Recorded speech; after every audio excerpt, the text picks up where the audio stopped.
Now this screen protector here is made of a polished and laser cut tempered glass. It has a 9H rating on the Mohs scale of mineral hardness. That means it has the hardest rating available. It's said to be shatterproof and has an oleophobic coating, which means that greasy things like fingerprints shouldn't stick to it. Now it's meant to provide protection against dust, scratches, and some shocks. So let's get it on the iPad and see how well it works. So let's first get it opened up.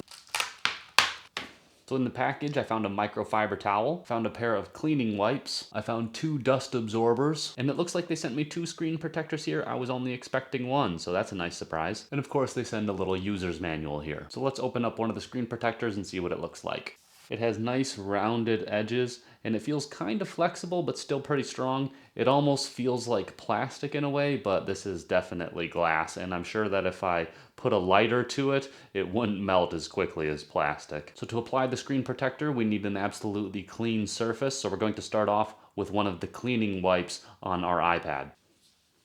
Now we're going to dry it off with our microfiber towel. Now we'll take a dust absorber and just pick off any extra dust that was left behind. Now that that's ready, we have to peel off this piece right here to prepare to stick this onto our iPad.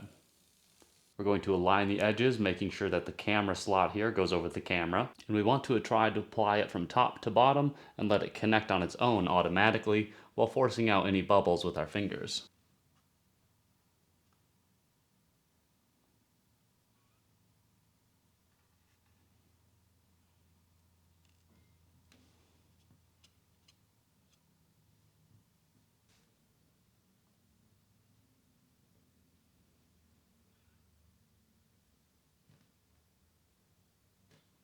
And what I'll do to force out some of these extra bubbles that stuck behind is use the back side of my cell phone here. It has its own case on it, so it's nice and soft, and I just kind of use the edge to push down on it.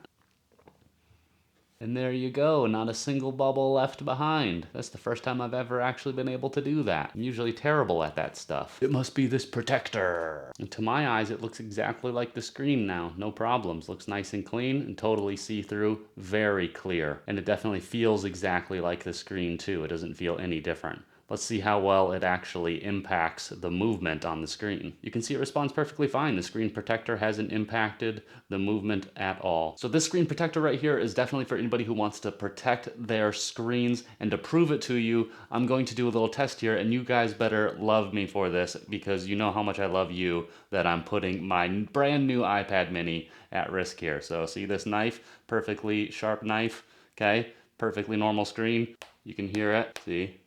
I'm really doing that. No problems at all. Whew. It's also for anyone who worries about attaching one of these kinds of screen protectors to their screen and getting bubbles. You know, like I said before, I have never been able to do it successfully, but with this one, finally, I got it done right, and it was really easy to do. And lastly, how cool is it they send you 2 of them? I really only thought I would get that one, but now I have a backup.